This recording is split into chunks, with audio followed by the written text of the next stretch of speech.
হতাশা এটা এমন এক যন্ত্রণা যা কাউকে দেখানো যায় না, কিন্তু মনে রাখুন আপনি একা নন। আপনার অশ্রু আল্লাহ দেখছেন, আর তিনি আপনাকে সবচেয়ে বেশি বুঝেন।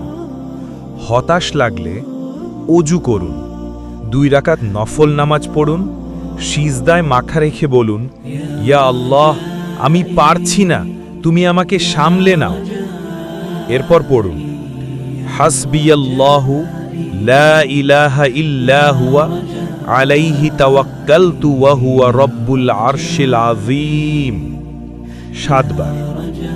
অথবা শুধু বলুন, ইয়া হাইয়ু ইয়া কাইয়ুম বিরহমাতিকা আস্তাগীথ।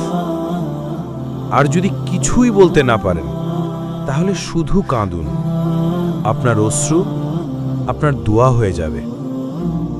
আজকের দুঃখ চিরদিন থাকবে না, কষ্টের পরেই আসে সহজই। বিশ্বাস রাখুন, এই অন্ধকারও কেটে যাবে, আপনার জন্য আবার সূর্য উঠবে ইনশাআল্লাহ।